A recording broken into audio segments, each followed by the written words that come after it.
पंच परमेष्टि को वंदना वंदना, मेरे प्राणों के भगवन तेरी अर्चना। प्रभु अरिहंत से ज्ञान ज्योति मिली, सिद्ध बनने की अंतर में श्रद्धा खिली। भेद मिट जाए तुमसे यही प्रार्थना, भेद मिट जाए तुमसे यही प्रार्थना। पंच परमेष्टि को वंदना वंदना। संघ के प्राण आचार्य श्री को नमन, उपाध्याय जी शासन के सुरभित सुमन। धन्य निर्ग्रंथ गुरु की परम साधना, पंच परमेष्टि को वंदना वंदना।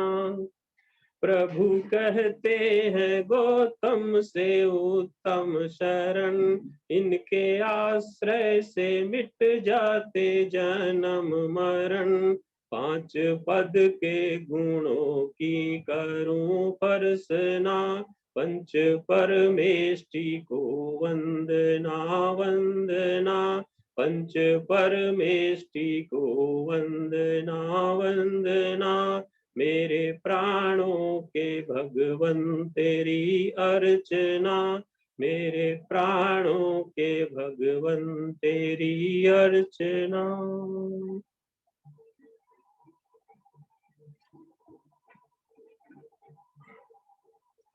पंच परमेष्टि के चरणों में कोटि कोटि वंदन। परम श्रद्धेय आचार्य प्रवर पूज्य गुरुदेव श्री हस्तीमल जी महाराज साहब के गुणों का स्मरण करते हुए परम श्रद्धेय आचार्य प्रवर संत मंडल साध्वी मंडल के पावन चरणार विंदों में कोटि कोटि वंदन। भाइयों और बहनों, कल हमने कर्म के बारे में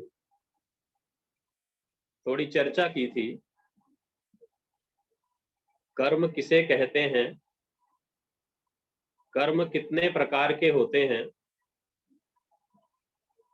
कर्मों का बंध क्यों होता है,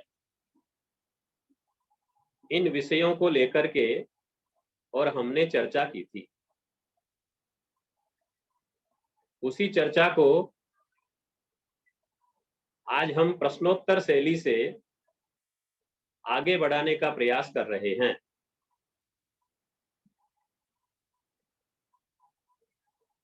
एक प्रश्न आता है कि जब आत्मा अरूपी है और कर्म रूपी है, उद्गल है, जड़ है, तो फिर अरूपी आत्मा के ये रूपी कर्म क्यों बंध जाते हैं, किस प्रकार से बंध जाते हैं? तो हमें यह समझना होगा कि हम आत्मा शुद्ध दशा में पूर्णतः अरूपी होती है, किंतु संसारी दशा में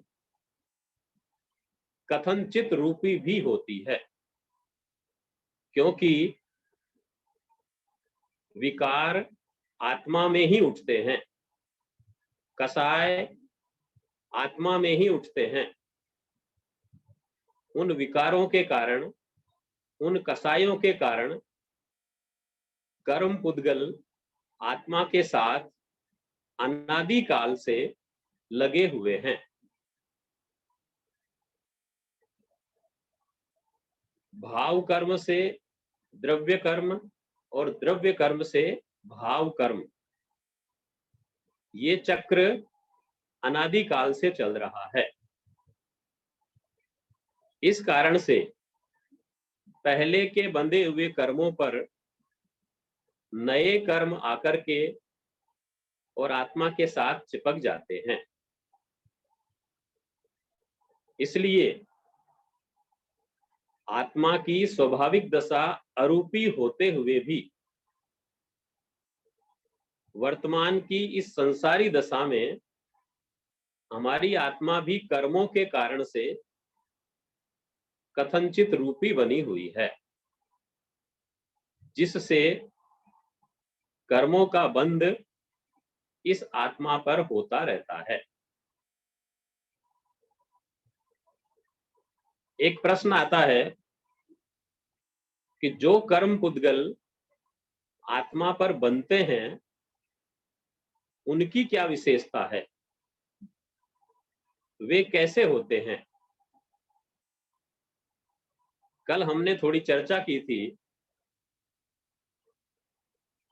कि जो कार्मण वर्गणा के पुद्गल है वे पूरे लोक में सब जगह भरे हुए हैं, और वे कार्मण वर्गणा के पुद्गल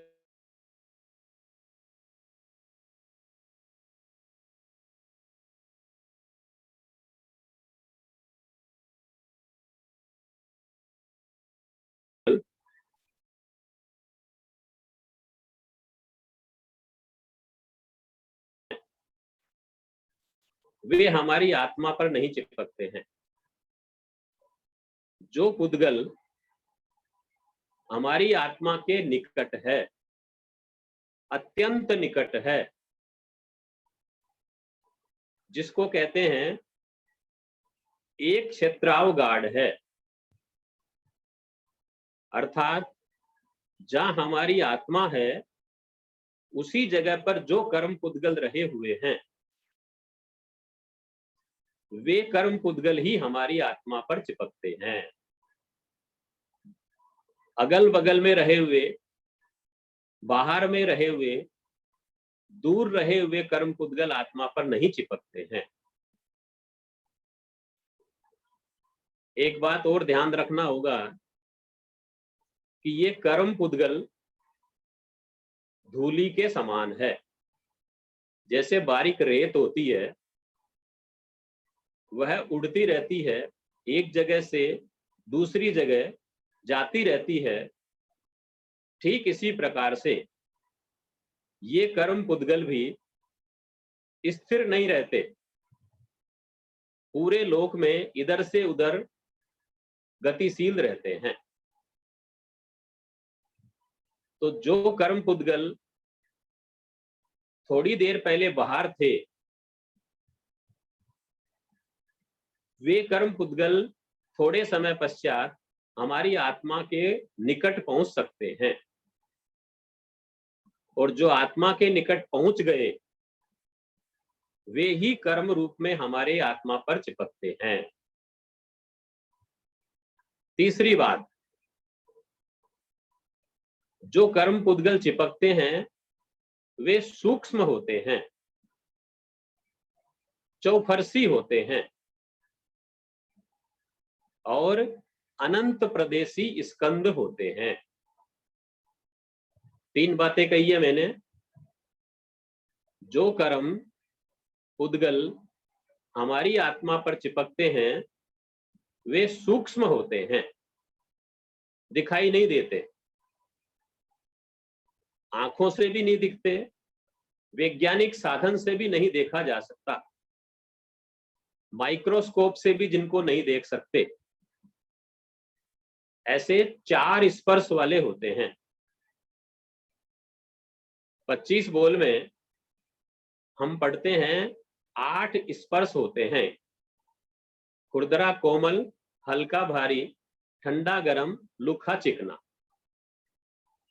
तो बाद के 4 स्पर्श ठंडा, गरम, लूखा और चिकना, ये 4 स्पर्श जिनमें होते हैं उनको चौफरसी कहते हैं। तो कर्म पुद्गल चौफरसी है, इसलिए इनमें 4 स्पर्श मिलते हैं, शुरू के 4 नहीं मिलते, ठंडा गरम नहीं मिलता और हल्का भारी नहीं मिलता। और ये जो कर्म पुद्गल है वो अनंत प्रदेशी स्कंद होते हैं। अनंत प्रदेशी का क्या मतलब है? अनंत परमाणु मिलकर के जो एक स्कंद बनता है उसको अनंत प्रदेशी स्कंद कहते हैं। अनंत कर्म परमाणुओं से मिलकर के जो स्कंद बनता है वह स्कंद हमारी आत्मा पर कर्म के रूप में चिपकता है। अगली बात, जो भी कर्म आत्मा पर चिपकते हैं वे सभी आत्म प्रदेशों पर चिपकते हैं। हमारी आत्मा के असंख्यात आत्म प्रदेश होते हैं। कितने होते हैं? असंख्यात। पूरे शरीर में हमारी जो आत्मा रही हुई है उसके प्रदेश असंख्यात है।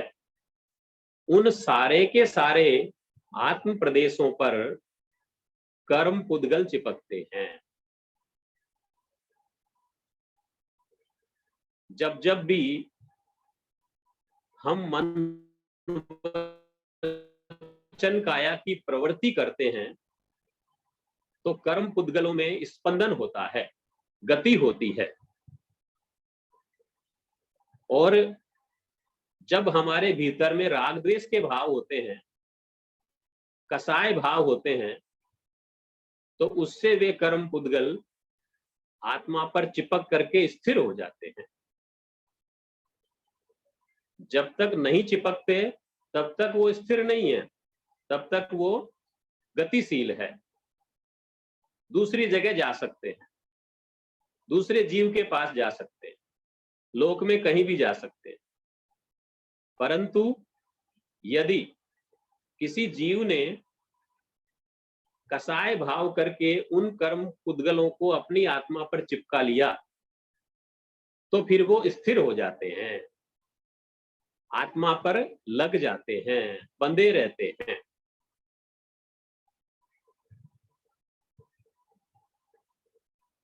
कुछ लोग ऐसा भी मानते हैं कि 8 रुचक जो प्रदेश होते हैं, मुख्य प्रदेश जिसको कहते हैं, उन रुचक प्रदेशों पर कर्म नहीं चिपकते। परंतु कुछ लोग ऐसा भी मानते हैं कि जो हमारी आत्मा के जो 8 रुचक प्रदेश हैं, हर जीव के 8 रुचक प्रदेश होते हैं, हर एक जीव के होते हैं, और वे उस जीव के शरीर का जो मध्य भाग है, बीच का जो भाग है, उसमें रहते हैं। जैसे हमारे शरीर का जो मध्य भाग है लगभग नाभि का हिस्सा आता है, तो नाभि के ऊपर ये 8 रुचक प्रदेश होते हैं। इन 8 रुचक प्रदेशों पर कर्म चिपकते हैं अथवा नहीं, इसको लेकर कई बार चर्चा होती है, जिज्ञासा होती है। तो हमें यह समझना होगा कि जहां भी बंध का वर्णन किया गया है, चाहे उत्तराध्ययन सूत्र का लेस्या अध्ययन है, 34वां कर्म प्रकृति अध्ययन है, प्रज्ञापना सूत्र का कर्म प्रकृति अध्ययन है, कर्म ग्रंथ है, पंच संग्रह है, कर्म प्रकृति है, सभी जगह पर एक ही बात मिलती है, सव्वम सव्वेण बद्धगम। सव्वम सव्वेण बद्धगम, सभी आत्म प्रदेशों पर सभी कर्म बंधते हैं। अर्थात ऐसा नहीं कहा कि रुचक प्रदेश पर कर्म नहीं चिपकते। तो इससे यह बात स्पष्ट है कि कर्मों का बंधन हमारे सभी आत्म प्रदेशों पर होता है। अब एक प्रश्न आता है कि क्या बंधे हुए कर्मों का फल जीव को भोगना ही पड़ता है? कई बार ये प्रश्न पूछा जाता है कि जो कर्म हमने बांध लिए उनका फल क्या हमको भोगना ही पड़ेगा? तो उत्तराध्ययन सूत्र के चौथे अध्ययन में एक गाथा का अंश है, कडाण कम्माण न मोक्ष अत्थि। क्या आया वहां पर? कडाण कम्माण न मोक्ष अत्थि। किए हुए कर्मों को भोगे बिना मुक्ति नहीं होती, छुटकारा नहीं मिलता। इसके दो अर्थ है। सबसे पहला अर्थ तो ये है कि जो भी कर्म हमने बांधे हैं, जितने दलिक हमने बांधे हैं कर्मों के, वे सारे के सारे दलिक उदय में आते हैं। जो कर्म बांधे हैं वे उदय में अवश्य आते हैं, परंतु यह निश्चित नहीं है कि वे बिना फल दिए भी उदय में आ सकते हैं और फल देकर के भी उदय में आ सकते हैं। अर्थात मात्र प्रदेश उदय में आकर के भी खत्म हो सकते हैं और विपाक उदय में आकर के भी खत्म हो सकते हैं। उदय में अवश्य आते हैं। इसलिए हम ये समझ सकते हैं कि जो भी कर्म बांधे हैं वे उदय में आते हैं। फल देते हैं अथवा नहीं देते हैं ये अलग बात है।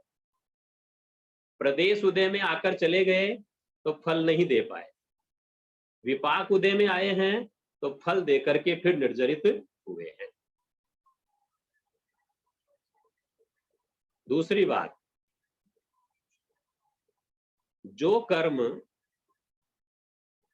मैंने बांधे हैं, तीव्र कसाय भाव के साथ बांधे हैं, राग द्वेष के साथ बांधे हैं और बांधने के बाद खुशियां मनाई है, तो वो कर्म निकाचित बन जाते हैं।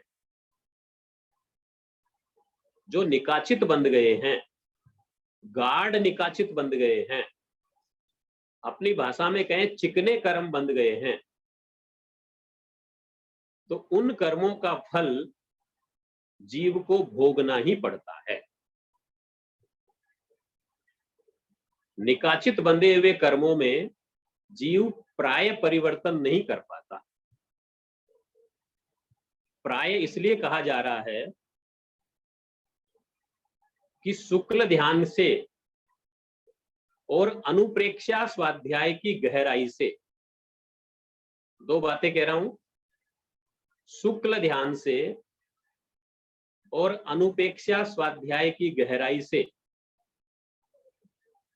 जीव निकाचित कर्मों का भी फल समाप्त कर सकता है, पर वह कोई बिरला ही होता है, बहुत कम होते हैं, अधिकांशतया नहीं करते।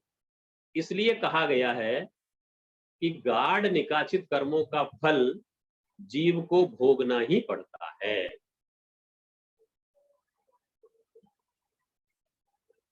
आज अक्षय तृतीया का पर्व है। अक्षय पद पाने के लिए, अक्षय सुख पाने के लिए, अक्षय समृद्धि पाने के लिए, अक्षय शांति पाने के लिए आज का पर्व हमें प्रेरित करता है। अक्षय कब हो सकता है? जब कर्मों का क्षय होता है।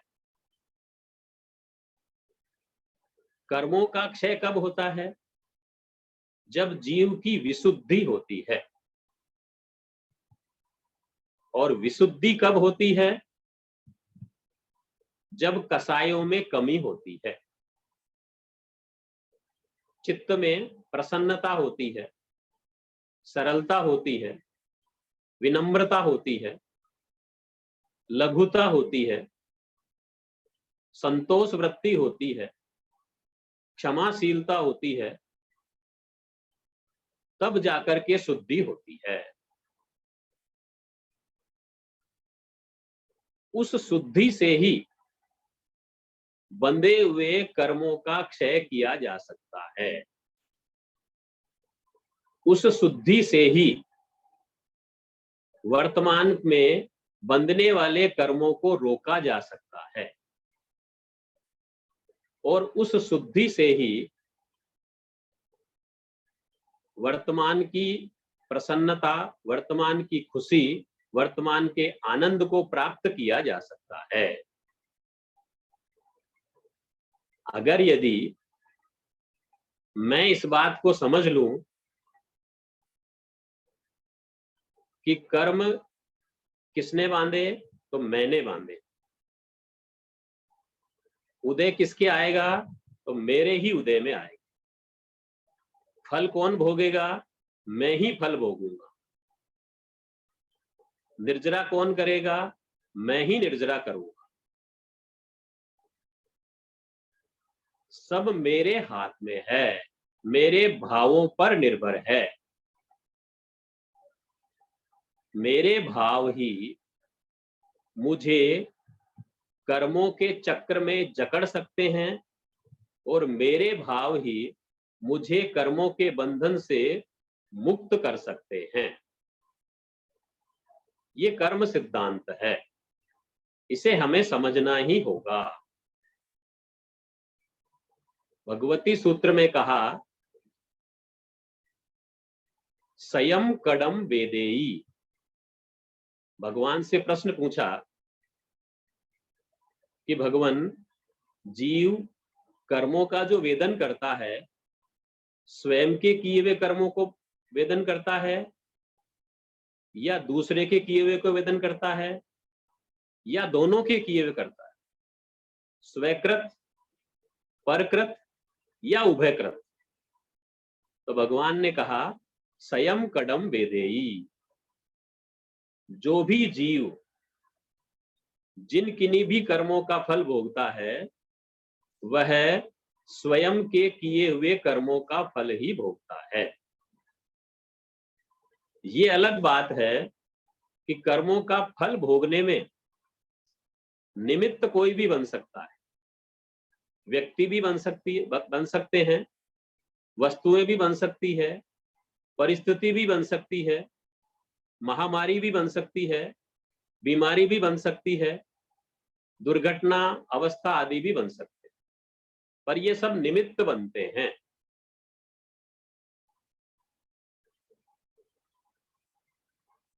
सूत्र कृतांग सूत्र में कहा कि अत्त कड़े दुखे।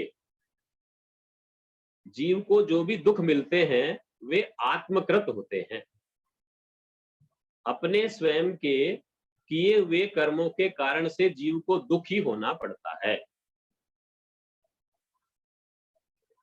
कोई भी दूसरा व्यक्ति दुखी नहीं कर सकता। दुखी करने के निमित्त उपस्थित कर सकता है, वातावरण उपस्थित कर सकता है, पर दुखी होना और नहीं होना ये जीव के स्वयं के ऊपर निर्भर करता है। इसलिए जैन दर्शन की ये विशेषता है कि जिसने कर्म बांधे हैं उसी के उदय में आते हैं और वो ही उन कर्मों को समाप्त कर सकता है। एक प्रश्न आता है कि कर्म रूपी है अथवा अरूपी, कर्म जड़ है अथवा चेतन। कल हमने चर्चा भी की थी कि जो कर्म पुद्गल आत्मा पर चिपक जाते हैं वे आखिर है तो पुद्गल ही, विशेष प्रकार के पुद्गल हैं, कर्म पुद्गल है। जिनको हम द्रव्य कर्म कहते हैं वे रूपी है, वे जड़ है। और जिन कारणों से, जिन हेतुओं से कर्म पुद्गल आत्मा पर आकर चिपकते हैं वे हेतु वे कारण अरूपी है। दूसरे शब्दों में मिथ्यात्व का भाव, अविरति का भाव, प्रमाद का भाव, कसाय का भाव, ये सब क्या है? अरूपी है। और कर्म पुद्गल रूपी है। जो रूपी है तो वह जड़ है, अचेतन है। और जो अरूपी भाव है, जो आत्मा में उठते हैं, आत्मा के द्वारा किए जाते हैं, वे चेतन के भाव कहलाते हैं, जीव के भाव कहलाते हैं। तो स्पष्ट हो जाना चाहिए कि कर्म रूपी भी है, अरूपी भी है, जड़ भी है, चेतन भी है। द्रव्य कर्म रूपी है, भाव कर्म अरूपी है। द्रव्य कर्म उद्गल रूप है और भाव कर्म जीव रूप है, जीव के विकारी भाव है।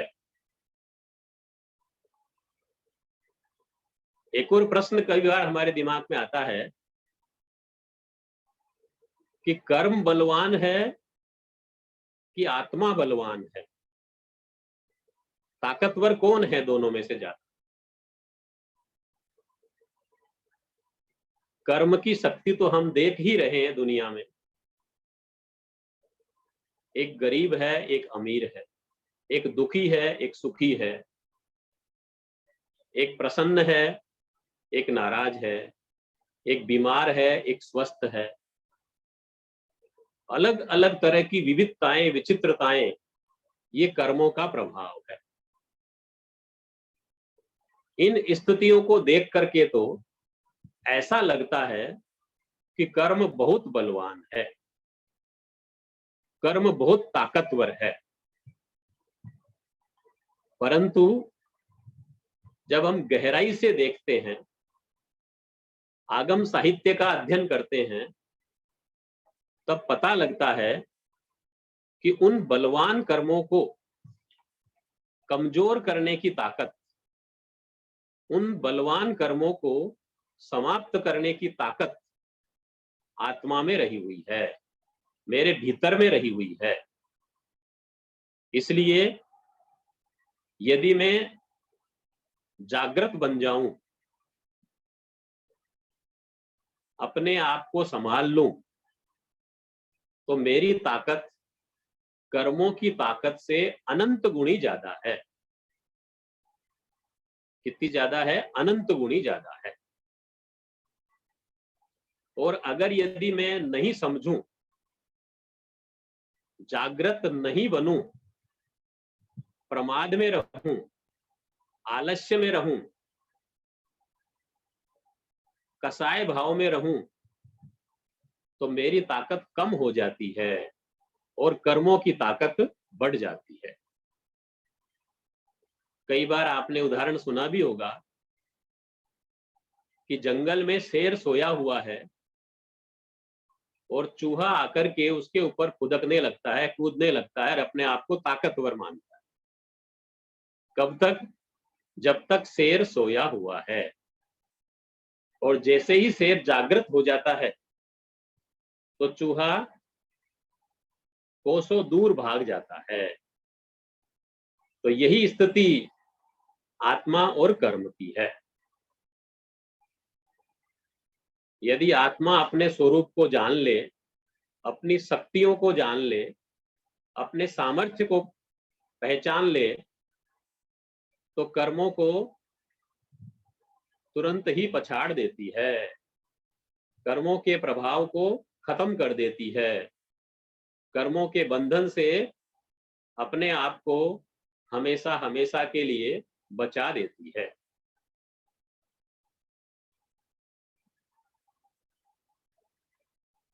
एक प्रश्न और आता है कि कर्म जो चिपकते हैं, वे कर्म क्या अपने आप ही चिपक जाते हैं? या उसके लिए कुछ प्रयास करना पड़ता है। तो कहते हैं कि कर्म अपने आप नहीं चिपकते हैं, बिना बुलाए नहीं आते हैं। स्वाभिमानी की तरह है, जब जीव उनको बुलाता है, न्योता देता है, तब जाकर के कर्म आत्मा पर चिपकते हैं। यदि जीव कसाय नहीं करे, विकारी भाव नहीं करे और मन वचन काया की प्रवृत्ति नहीं करे, तो कर्म पुद्गल आत्मा पर नहीं चिपक सकते। यही कारण है कि अयोगी अवस्था में कर्मों का बंध होता ही नहीं है। जब तक योगों की प्रवृत्ति है, जब तक कसाय की प्रवृत्ति है, तब तक कर्मों का बंधन होता रहता है। तो कर्मों के बंधन का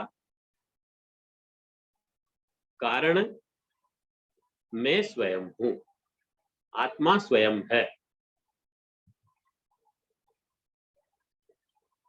ये कुछ ऐसे प्रश्न थे जो जन सामान्य के दिमाग में उठते हैं। कर्म साहित्य पढ़ने से पहले, कर्म ग्रंथ पढ़ने से पहले ये प्रश्न प्राय करके कई लोगों के दिमाग में उठते हैं। इसलिए हमने इन प्रश्नों की चर्चा करके और कर्म सिद्धांत को समझने का प्रयास किया है। आगे हम उन्हीं कर्मों को बतलाने वाला जो कर्म ग्रंथ है, उस कर्म ग्रंथ के माध्यम से आगे अध्ययन करने का प्रयास करेंगे। जैसा कि कल मैंने आपके सामने रखा था कि आचार्य देवेंद्र सूरी,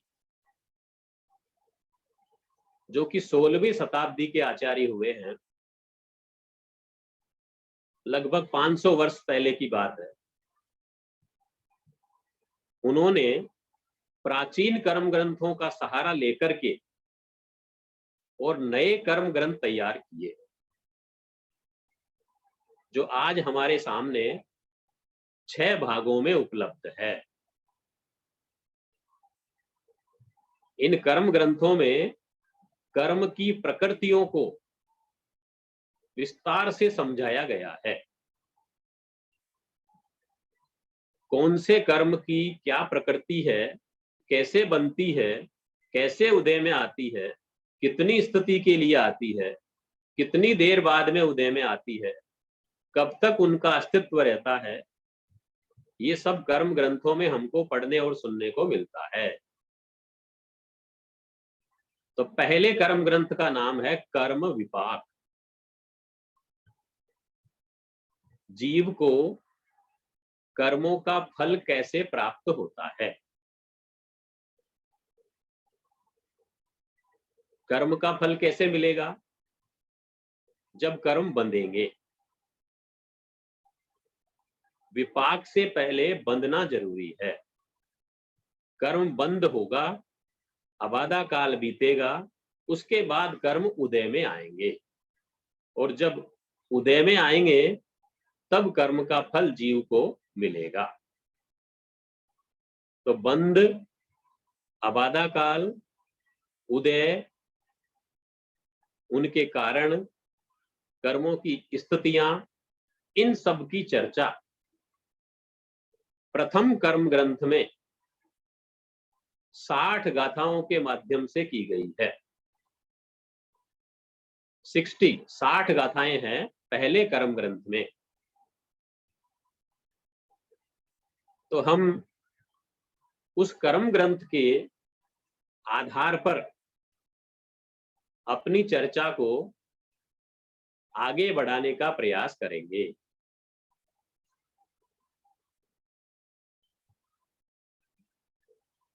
कर्म बंध के हेतु, जैसा कि कल चर्चा की गई थी, कसाय और योग दो हेतु भी कहते हैं। मिथ्यात्व, अविरति, कसाय और योग, ये चार हेतु भी कहते हैं। और मिथ्यात्व, अविरति, प्रमाद, कसाय और योग, ये पांच हेतु भी कहते हैं। चाहे दो कहें, चाहे चार कहें, चाहे पांच कहें, कोई विशेष अंतर नहीं है। संक्षेप में कहेंगे तो दो, और विस्तार में कहेंगे तो चार और पांच हेतु होते हैं। इन हेतुओं से कर्म का बंध होता है। बंध चार प्रकार का है: प्रकृति बंध, स्थिति बंध, अनुभाग बंध और प्रदेश बंध। ये चार तरह का बंध होता है: प्रकृति, स्थिति, अनुभाग और प्रदेश। प्रकृति कहते हैं गुण को, स्वभाव को। जो कर्म पुद्गल हमारी आत्मा पर चिपक रहे हैं, वे कौन से गुण को प्रभावित करेंगे? ज्ञान गुण को, दर्शन गुण को, किसको प्रभावित करेंगे? वह उनका प्रकृति बंध कहलाता है। दूसरा है स्थिति बंध। कितने काल तक आत्मा के साथ वे कर्म चिपके रहेंगे, बंधे रहेंगे, वह टाइम पीरियड स्थिति बंध कहलाता है। तीसरा है अनुभाग बंध। इसको रस बंध भी कहते हैं, अनुभाव बंध भी कहते हैं, अनुभव बंध भी कहते हैं। चार नाम है इसके: अनुभाग बंध, अनुभव बंध, रस बंध। ये इनके समानार्थक नाम है। जो कर्म पुद्गल हमारे से संबंधित हुए हैं, उनका फल कैसा होगा? सुख रूप होगा कि दुख रूप होगा? तीव्र होगा, तीव्रतर होगा कि तीव्रतम होगा? मंद होगा, मंदतर होगा कि मंदतम होगा?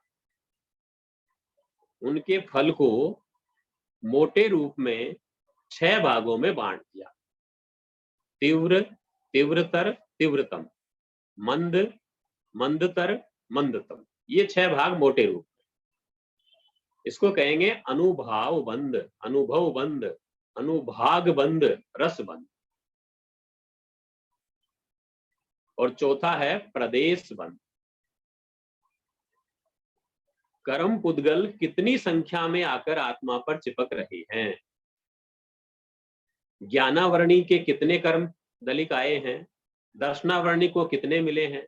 वेदनी को कितने मिले हैं? जो 8 कर्म है, उन कर्मों को, उनकी प्रकृतियों को कितने कितने दलिक हिस्से में बंधे हैं? वह सब प्रदेश बंध कहलाता है। मोदक के दृष्टांत से समझाया गया है कि जो लड्डू होता है, अलग अलग तरह के लड्डू होते हैं। एक वात को मिटाने वाले, एक कफ को मिटाने वाले, एक पित्त को शांत करने वाले होते हैं। वो प्रकृति बंध है। कुछ लड्डू 3 दिन तक खराब नहीं होते, कुछ 8 दिन खराब नहीं होता, कुछ 1 महीने भी खराब नहीं होता। वो उनकी स्थिति है। कुछ लड्डू में गरिष्ठता कम होती है, कुछ में ज्यादा होती है, कुछ में बहुत ज्यादा होती है। तो वो जो उनकी ताकत है, पावर है, शक्ति है, वह अनुभाग बंध है, रस बंध है। कुछ लड्डू 50 ग्राम के होते हैं, कुछ 100 ग्राम के होते हैं, कुछ 250 ग्राम के होते हैं। उनके जो आकार है, साइज है, वो प्रदेश बंध है। इस तरह से हम बंध को 4 भागों में बांटकर उसका अध्ययन करते हैं।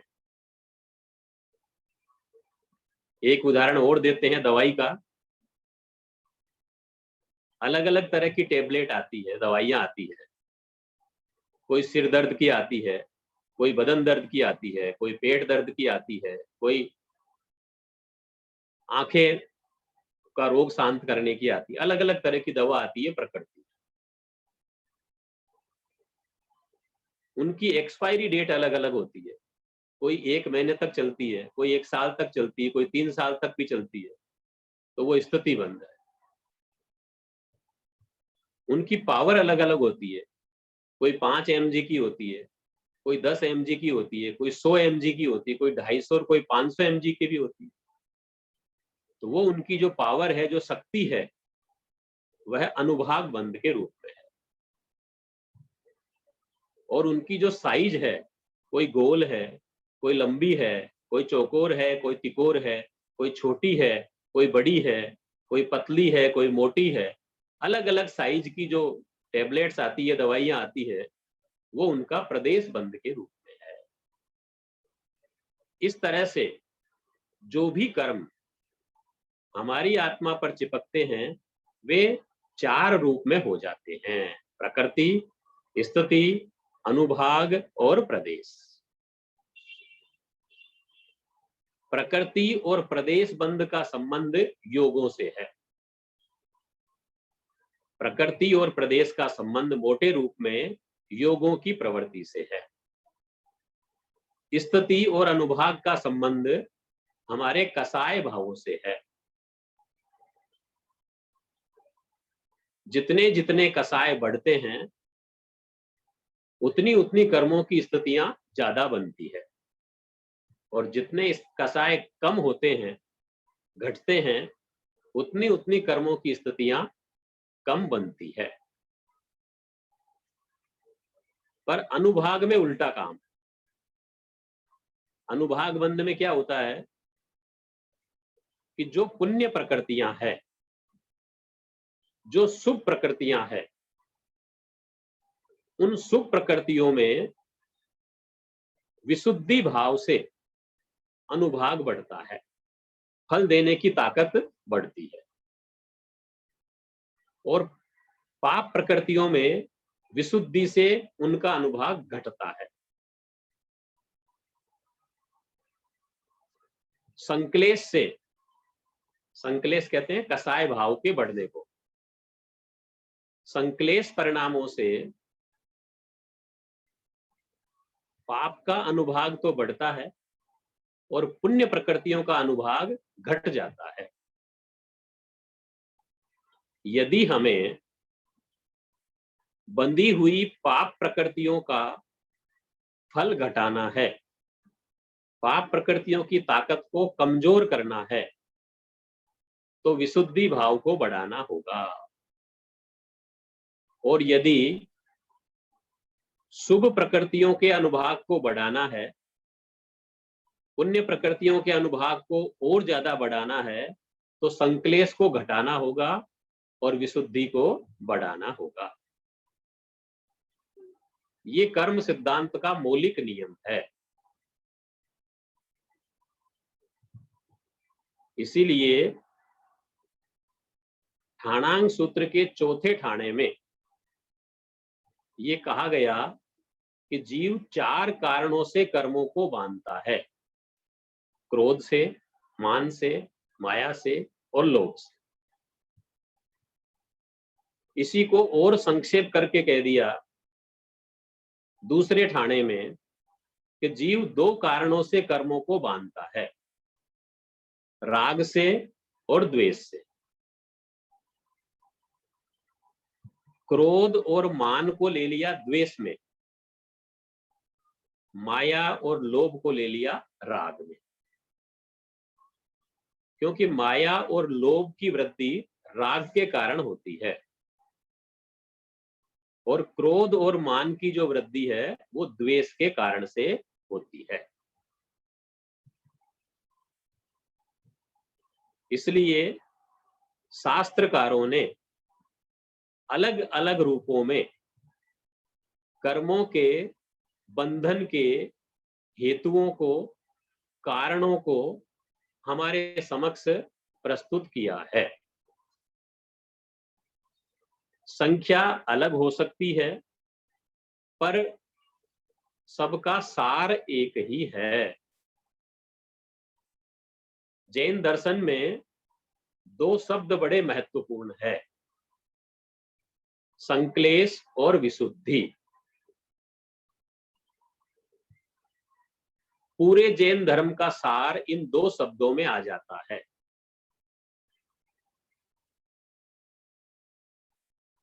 वर्तमान से कसायों में ज्यादा वृद्धि होना संक्लेश और कसायों में कमी होना विशुद्धि। सारे गुणस्थान संक्लेश और विशुद्धि पर आधारित है। सारे लेस्या के स्थान, सारे संयम के स्थान सब संक्लेश और विशुद्धि पर निर्भर करते हैं। इसलिए यदि हमें कर्म सिद्धांत के मर्म को समझना है, कर्म बंधन की मौलिक प्रक्रिया को समझना है और उससे अपने आप को बचाना है, तो एक ही उपाय है, संक्लेश घटाएं, विशुद्धि बढ़ाएं। इनके घटने बढ़ने में वातावरण बहुत अधिक प्रभाव डालता है। जैसी संगति में रहते हैं, जैसे वातावरण में रहते हैं, जैसे लोगों के बीच रहते हैं, वैसे ही परिणाम हमारे होने लगते हैं। इसलिए सत्संगति का महत्व है, संत जनों का महत्व है, जिनवाणी का महत्व है, स्वाध्याय का महत्व है, क्योंकि ये हमारे भावों को बिगड़ने नहीं देते। ये हमारे भावों को शुद्ध बनाने में, निर्मल बनाने में, पवित्र बनाने में और अधिक सहायक बनते हैं।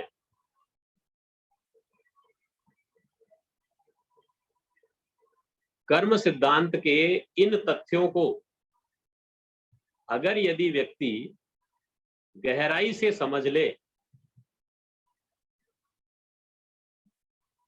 तो वह बंधन से बच सकता है, और बंधन से जो बच गया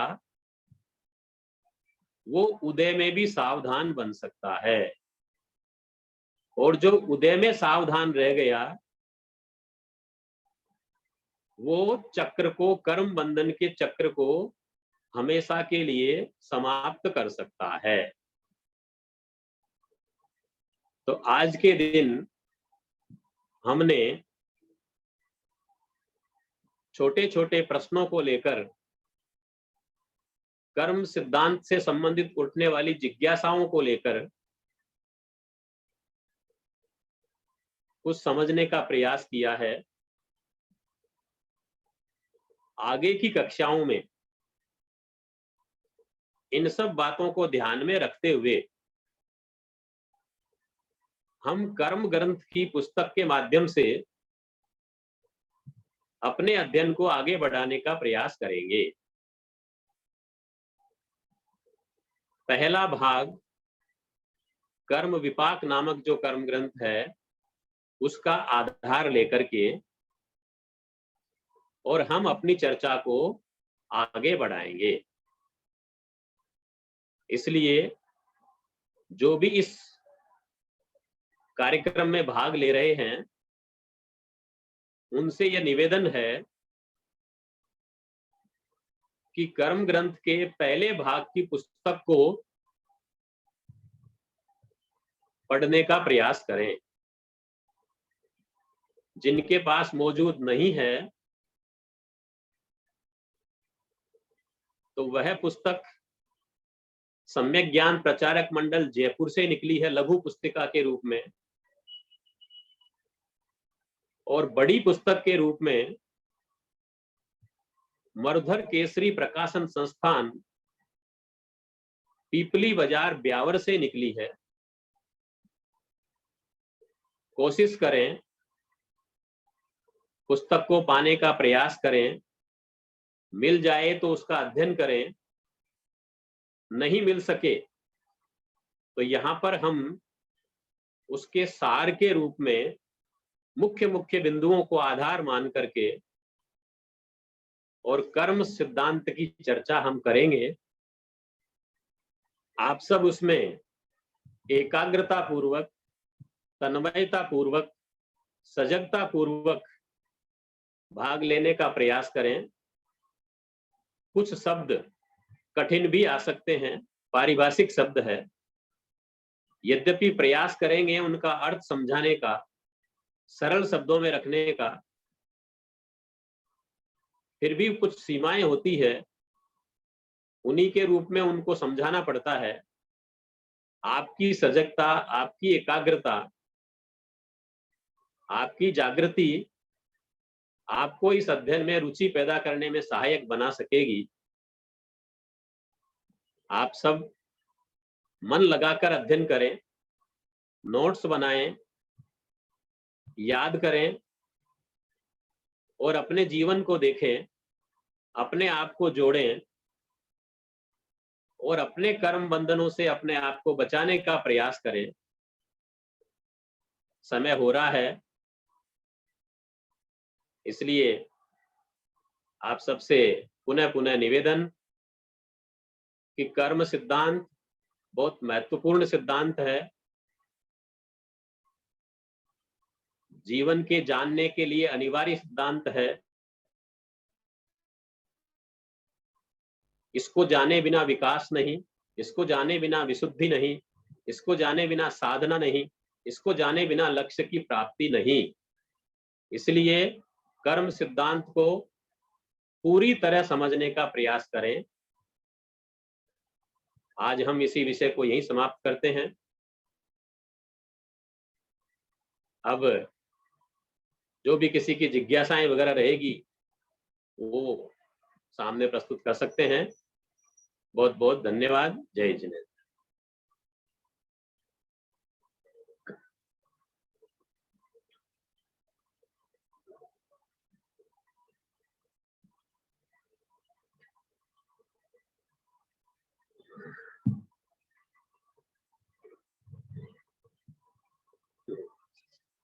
हाँ साहब।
जय जिनेन्द्र साहब। जय जिनेन्द्र साहब। हाँ सर, मुझे एक दो डाउट है। बोलिए। जो मतलब कर्म अपनी आत्मा से निर्जरित हो जाते हैं जी। तो वे वापस कार्मन वर्गणा बन जाते हैं क्या, या वो कहाँ जाते हैं? कार्मण वर्गणा बन जाते हैं। अच्छा, तो ये वर्गणा जितनी है उतनी ही रहती है? बदलती रहती है। अच्छा, कम मतलब ज्यादा हो जाती है, बदलती रहती है। मतलब आठों वर्गणा में बदलती रहती है? बिल्कुल, आठों में आपस में चेंज होती रहती है। अच्छा सर, और अपने मतलब एक आत्म प्रदेश पर अनंत कर्म हो सकता है ना? बिल्कुल अनंत कर्म होते ही हैं। अच्छा एक एक आत्म प्रदेश पर अनंत अनंत कर्म होते हैं। अच्छा। और मतलब सभी आत्मा प्रदेश पर एक साथ चिपकते हैं? बिल्कुल सभी आत्म प्रदेशों पर कर्म एक साथ बनते हैं, कोई तो भी वो अछूता नहीं रहता। मतलब वो चिपकते हैं या उस आत्म प्रदेश पर आकर ठहर जाते हैं, या कैसे चिपकते हैं बोलना? व्यवहार भाषा में चिपकना कहते हैं। हाँ हाँ। बाकी यह है कि आत्म प्रदेशों के साथ बंध जाते हैं, स्थिर हो जाते हैं। अच्छा अच्छा, ठीक है सा, धन्यवाद सा। अच्छा, जी और सर। एक सबके लिए कि ये क्लास आके फ्राइडे मतलब संडे भी रखी हुई है, हफ्ते में 3 दिन के लिए कर दी है, जी सर। वो भी आप थोड़ा बोल दीजिए सर। बिल्कुल। ठीक है सा, धन्यवाद सा, बहुत बहुत धन्यवाद, आभार आपका। हाँ सर।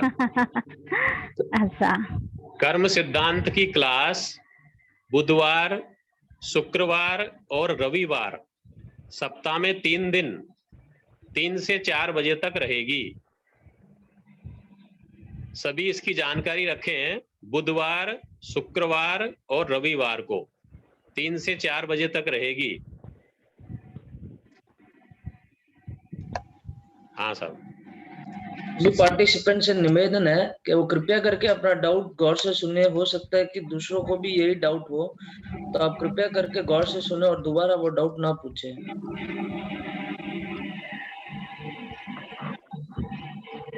जय जिनेंद्र सर। हाँ साहब, जय जय जिनेंद्र। जिनेंद्र सर। सर आपने वो बताया था निकाचित कर्म का बंध प्राय भोगना पड़ता है, और जी। वो आगे शुक्ल ध्यान और किस वजह, एक और बताया था, 2 कारण बताया था आपने जिससे वो तोड़ सकते हैं। एक तो शुक्ल ध्यान शुक्ल ध्यान और एक हाँ, अनुप्रेक्षा स्वाध्याय। अनुप्रेक्षा स्वाध्याय। जी। धन्यवाद सर। नीता सा जैन।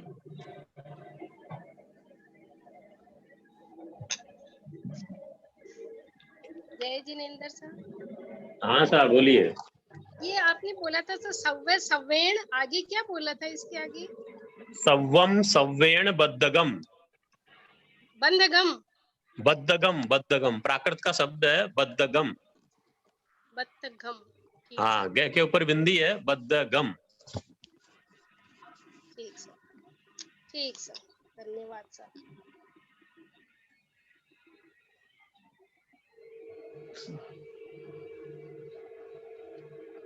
हाँ साहब।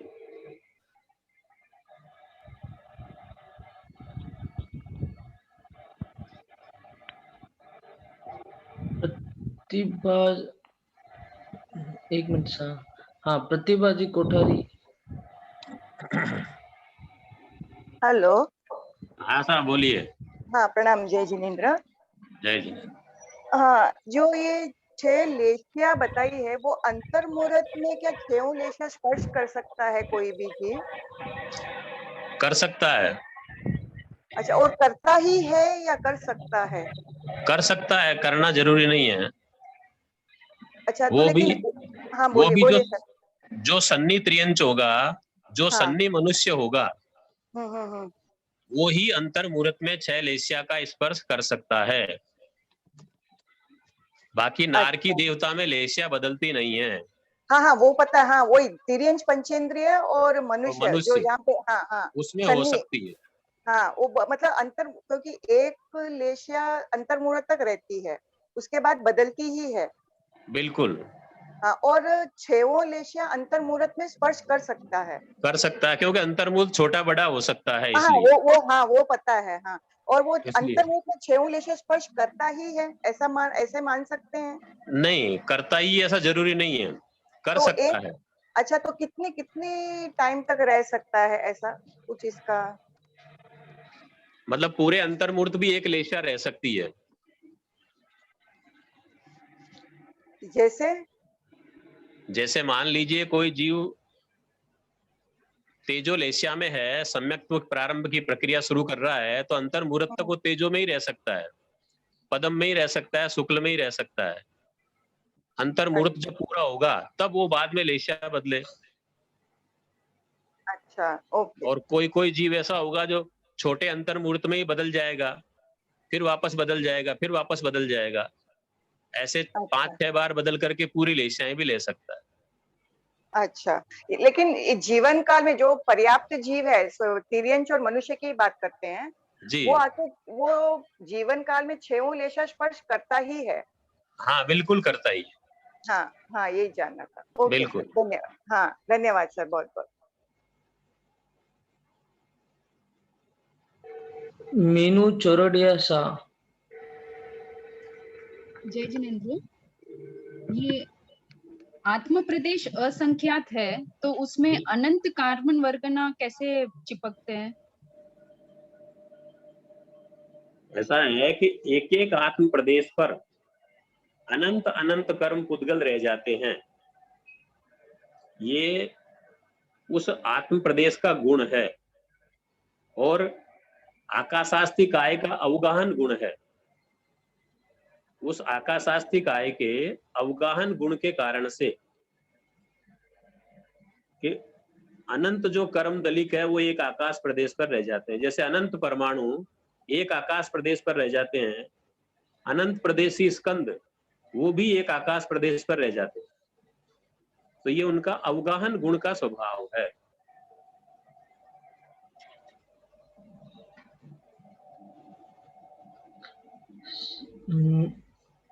आशा है कि मेनू जी का डाउट क्लियर हो गया होगा।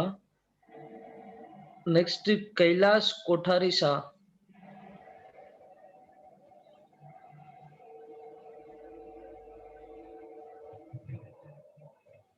कैलाश जी।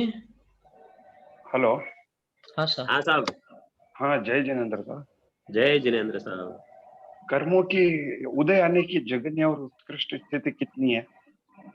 कर्मों के उदय आने की जघन्य और उत्कृष्ट स्थिति कितनी है? हाँ। ऐसा है कि कर्मों के उदय आने की स्थिति जघन्य अंतर्मुहूर्त। अच्छा सर। और उत्कृष्ट जो है जितनी स्थिति बंदी है, मान लो 70 कोटि सागरोपम बंदी है मिथ्या तो मोहनी की। अच्छा। तो उसमें अबाधा काल छोड़ दीजिए आप 7000 वर्ष।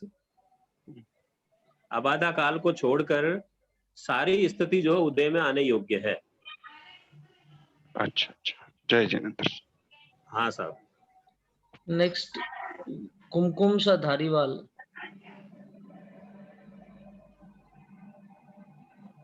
जय जिनेन्द्र साहब। जय जिनेन्द्र साहब। सभी आत्मा प्रदेशों पर कर्म बंधते हैं, इसका आगमिक रेफरेंस? मैंने बताया था कि उत्तराध्ययन सूत्र का 34वां कर्म प्रकृति अध्ययन जी। प्रज्ञापना सूत्र का 23वां पद जी। कर्म ग्रंथ पंच संग्रह बहुत जगह आया इसका वर्णन। सव्वम सव्वेण बद्धगम। जी। और कर्म सिद्धांत का मौलिक इतिहास, मौलिक नियम, सॉरी, कर्म सिद्धांत का मौलिक नियम। कर्म सिद्धांत का मौलिक नियम मैंने बताया था कि विशुद्धि से पुण्य का अनुभाग बढ़ता है और संक्लेश से घटता है।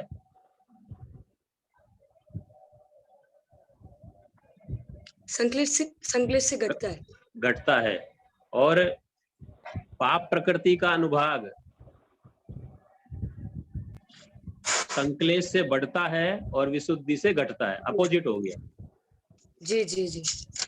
और एक पहले की क्लास में आपने फरमाया था कि बौद्ध धर्म और गीता में भी कर्म की जो डेफिनेशन है, गीता में तो कहा है कि यज्ञ याग आदि करना जी, उनको कर्म की संज्ञा दी है जी। और बौद्ध धर्म में जो कुशल और अकुशल प्रवृत्ति होती है, कुशल मतलब शुभ, अकुशल मतलब अशुभ, जो भी प्रवृत्ति होती है उसको कर्म कहा है। कुशल अकुशल प्रवृत्ति करना कर्म है, कर्म कहलाता है। बौद्ध धर्म के अनुसार। अच्छा, ये को मेरा डाउट था कि जैसे अस्वाध्याय में 5 गाथा करने की छूट दी जाती है, जी, तो इसका मतलब क्या लॉजिक रहा? ऐसा है, किसी को याद करनी हो, याद करने के लिए प्रतिदिन का जो क्रम है उसका वो क्रम नहीं टूटे, जी इसलिए कहा जाता है कि भाई 5 गाथा से ज्यादा याद नहीं करना, फेरना नहीं। स्वाध्याय की छूट नहीं है, जी जी स्वाध्याय की छूट नहीं, स्वाध्याय तो करना ही नहीं। जी कोई वाचनी चल रही है, प्रतिदिन का क्रम है, तो उसके लिए कहा है कि भाई कोई विशेष परिस्थिति हो तो 5 से ज्यादा गाथा नहीं करना। अच्छा, नहीं करे तो चाहे- अच्छा है, नहीं करे तो सबसे अच्छा, जी पर कोई करना चाहे तो ज्यादा नहीं करे। याद करने की बात है केवल, 5 गाथा कर सकते हैं, कोई भी बस आगम उससे- होते हैं वो। हाँ, उससे ज्यादा याद नहीं करना। जी धन्यवाद सर, खूब हाँ जी। सर कर्म प्रकृति आके 33वां अध्याय उत्तराध्याय। हाँ जी, हाँ हाँ 33वां अध्ययन बराबर, हाँ सही है, सही है। नेक्स्ट गुरुजी निर्मला सतीश आबर जी।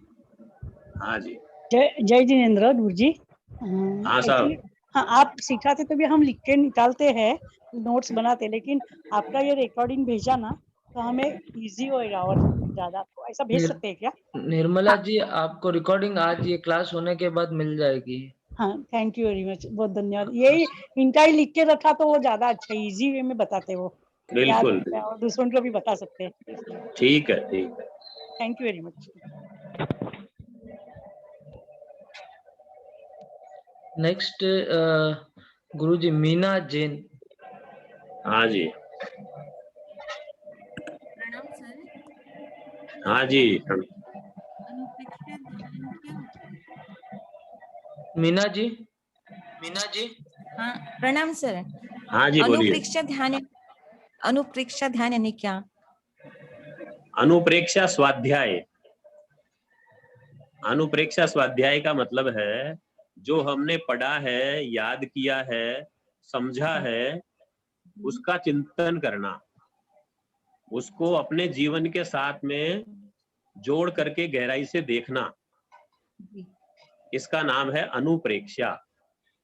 ओके ओके ओके, धन्यवाद सर। और सर संक्लेश और क्लेश में क्या डिफरेंस है? ज्यादा क्लेश करना वो संक्लेश है जी। एक ही बात है, क्लेश संक्लेश, अत्यधिक हो गया उसमें। जी जी, धन्यवाद सर।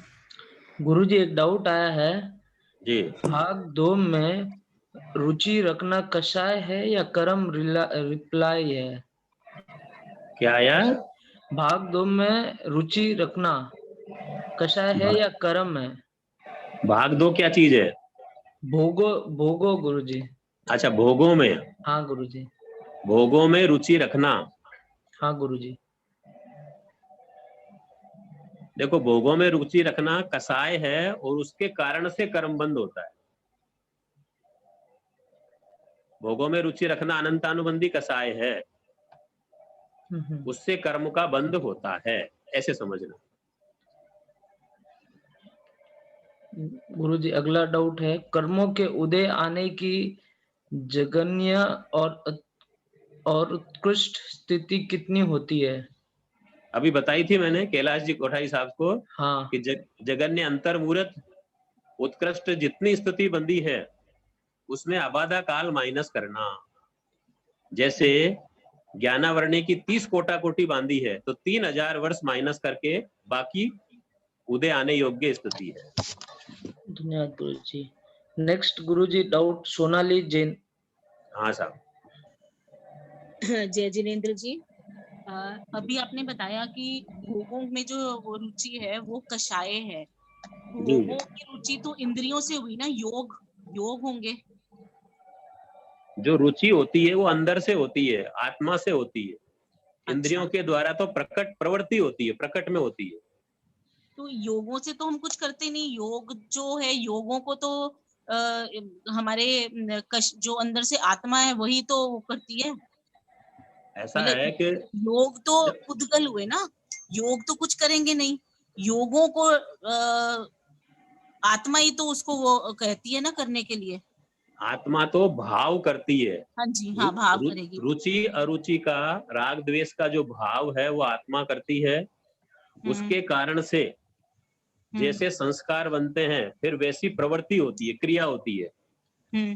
और वह क्रिया मन के द्वारा, वचन के द्वारा, काया के द्वारा या इंद्रियों के द्वारा होती है। अच्छा, तो इसको हम कषाय में ही गिनेंगे। बिल्कुल, अनंतानुबंधी कषाय इसी को कहा है।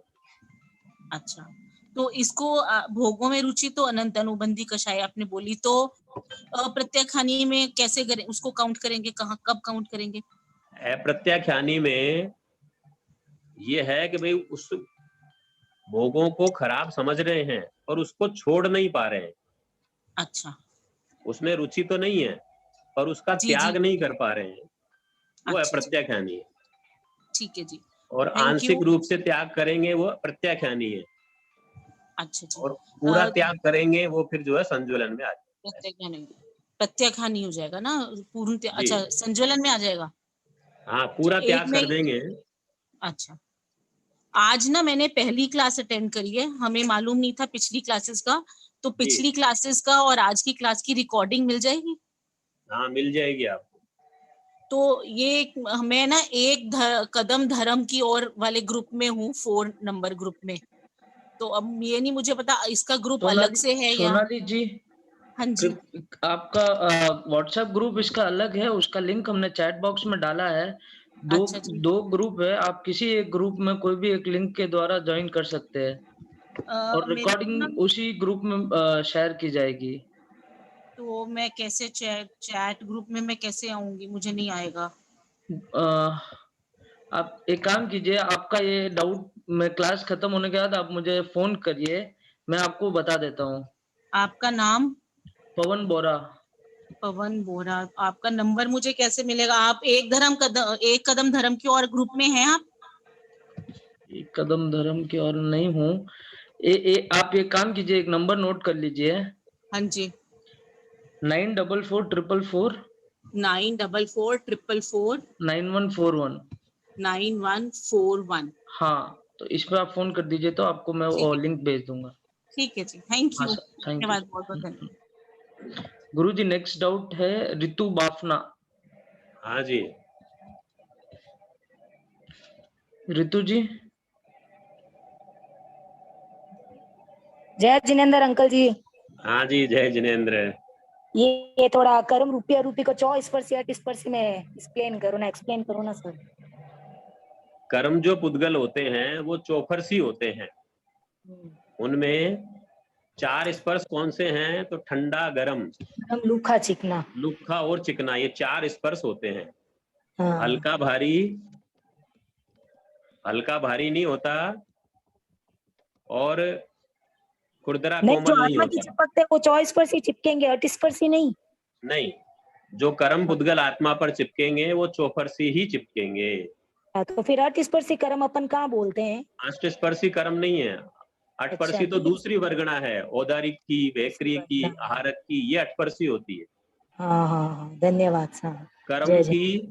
कर्म की वर्गणा चौफरसी है, भाषा की वर्गणा चौफरसी है, श्वासोश्वास की वर्गणा चौफरसी है, मन की वर्गणा चौफरसी है। मिल जाएगा मेरे को, है ना? बिल्कुल, रुपया रूपी के थोपड़ा में। जय जिनेंद्र। हाँ, बिल्कुल मिल जाएगा आपको।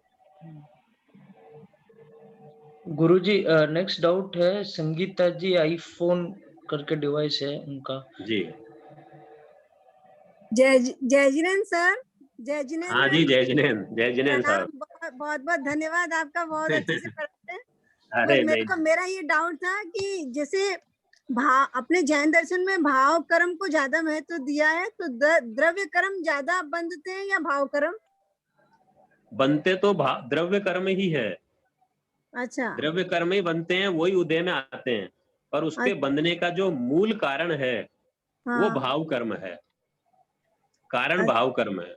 नहीं, लेकिन अपनी भावना जैसे कर्म बंधन करने की नहीं है, जैसे पाप के कर्म करने की नहीं है, तो फिर भाव कर्म द्रव्य कर्म बनते हैं या नहीं बनते? जितनी योगों की प्रवृत्ति कर रहे हैं, मन की, वचन की, काया की प्रवृत्ति कर रहे हैं, अच्छा। और भीतर में जितना जितना राग द्वेष मौजूद है, चाहे कम है कि ज्यादा है, पर है तो सही। अच्छा क्योंकि अच्छा 10वें गुणस्थान तक तो कसाय है ही है, कम ज्यादा है पर है। है बिल्कुल। तो जितना जितना कसाय है, जितनी जितनी प्रवृत्ति है मन वचन काया की, उतना उतना कर्मों का बंध होता है। होता है। अच्छा बिल्कुल। धन्यवाद साहब, बहुत बहुत बहुत धन्यवाद। गुरुजी नेक्स्ट डाउट है हंसराज जी। हाँ हंसराज जी, जी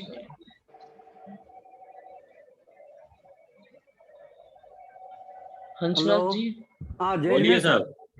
मैं पूछ रहा था साहब कि आपने बताया था पहले वाली पाठशाला में भोगों में रुचि नहीं रखना अनंतानुविधि कसाय है या कर्म, ऐसे कर्म से है, वो पूछना था मेरे को। अभी इस पर चर्चा हुई थी। हाँ वो चर्चा हुई थी, वो मैंने पूछा था, मैसेज आपसे बात नहीं हो रही थी, तो मेरे को अच्छा, डाउट है करके। या आपने ऐसा उस समय है कि संसार के भोगों में तीव्र रुचि होना, आसक्ति होना, यह अनंतानुबंधी कसाय है। अच्छा। और इस कसाय के कारण से जीव के कर्मों का बंध होता है। तो सब कौन से कर्मों का बंद होता है ज्यादा? मोहनीय कर्म का? मोहनी कर्म का, मोहनी कर्म कर्म का ज्यादा होता है। अच्छा अच्छा। एक आपने एक और पूछा था सर, अभी आपने बताया था ना सब प्रज्ञापना सूत्र वाला, वो वापस बोलिए ना सब। प्रज्ञापना सूत्र क्या बताया था ना? उत्तराध्ययन सूत्र का 33वां अध्ययन, कर्म प्रकृति अध्ययन। एक मिनट साहब, उत्तराध्ययन सूत्र का 33वां अध्ययन क्या? अच्छा। और पन्नवना सूत्र का 23वां अध्ययन पद। पन्नवना का 23वां। ओके साहब, बहुत बहुत धन्यवाद साहब। जय जी साहब। साहब बस ये दो डाउट। धन्यवाद साहब, बहुत बहुत अनुमोदना साहब आपकी। धन्यवाद जय जिनेन्द्र साहब। हाँ सर, आपको धन्यवाद है, आप इतना मन लगाकर अध्ययन कर रहे हो इसके लिए। नहीं नहीं साहब, आपके कारण हमारे को पता चल रहा है साहब। मैं उस समय पता नहीं, वो लिखा था मैं भोगों में रुचि रखना, कौन सा कसाय है करके, कसाय है या कर्म है, इसीलिए डाउट था मेरे को। जी जी कोई जी, इसीलिए साहब। ओके साहब, बहुत बहुत धन्यवाद साहब। अनुमोदना साहब, बहुत बहुत धन्यवाद। अनुमोदना। जय हाँ जिनेन्द्र साहब। हाँ गुरुजी, इसी के साथ लगता है सबका डाउट समाप्त हुआ। एक सेकेंड। हेलो। हाँ हाँ मतलब गुरुजी आपने बताया ना कि कार्मन वर्गना चौस्पर्शी है जी। जब वो औदारिक में कन्वर्ट होते तो अष्टस्पर्शी बन जाते क्या? बिल्कुल बिल्कुल, जिसमें कन्वर्ट होगी वैसी बन जाएगी वो। अच्छा अच्छा, ठीक है सर, ठीक है सर, बहुत बहुत अगर धन्यवाद। यदि वो भाषा में कन्वर्ट हो गई तो भाषा रूप बन जाएगी, मन में कन्वर्ट होगी तो मन रूप बन जाएगी, जिसमें भी बदलेगी वैसी हो जाएगी वो। और वापस फिर भी चेंज भी हो सकती है, बदलती रहती है। मतलब अगर वापस कार्मन वर्गना या हुई तो पर कर्म रूप में जब भी बनेगी जब कार्मन वर्गना होगी। इनका कुछ टाइम पीरियड होता है क्या? इनका भी कुछ टाइम पीरियड होता होगा कि ये इतने समय के बाद? कोई वर्गना तो एक समय में ही बदल जाती है, कोई अंतर्मूर्त में बदलती है, कोई संख्यात काल में, नहीं तो असंख्यात काल में तो बदल ही जाती है। धन्यवाद सर। जी सर। ठीक है सर। तो और किसी का डाउट है क्या? पवन? हाँ हाँ और किसी का डाउट है एक क्या? लास्ट डाउट है इंदु कटारिया जी का। हाँ सर। इंदु जी। जय जिनेन्द्र साहब। हाँ साहब। मुझे ये पूछना था कि क्या मिथ्यात्वी को भी शुक्ल ध्यान हो सकता है? नहीं हो सकता। तो आपने बताया था कि एक जीवन काल में एक बार तो वो छह लेशाओं को स्पर्श करेगा ही करेगा ना? हाँ, लेश्या बात अलग है, शुक्ल लेश्या अलग है, शुक्ल ध्यान अलग है। अच्छा अच्छा। शुक्ल लेश्या तो हो सकती है, पर शुक्ल ध्यान तो साधु को होता है, वो भी अप्रमत्त साधु को होता है, वो भी 8वें गुणस्थान से होता है, उसके पहले नहीं होता। ठीक है, थैंक यू। ठीक है सर। जी सर। सर गुरुजी इसी के साथ क्लास को समाप्त करते हैं और सभी से निवेदन है कि प्रीवियस क्लास का मीटिंग रिकॉर्डिंग लिंक इस चैट बॉक्स में भी डाल दिया है और व्हाट्सएप ग्रुप में भी डाल दिया है। और इस क्लास का लिंक क्लास खत्म होने के बाद आप सबको मिल जाएगा व्हाट्सएप ग्रुप पे। तो कृपया करके वो ग्रुप में जाके आप लिंक पे क्लिक करके आप क्लास रिकॉर्डिंग देख सकते हैं। धन्यवाद गुरुजी। ठीक है साहब। पवन जी हाँ सर, बहुत बहुत धन्यवाद। धन्यवाद मैनेजमेंट के लिए, आपको बहुत बहुत धन्यवाद। धन्यवाद गुरुजी। और संगीता जी को तमिलनाडु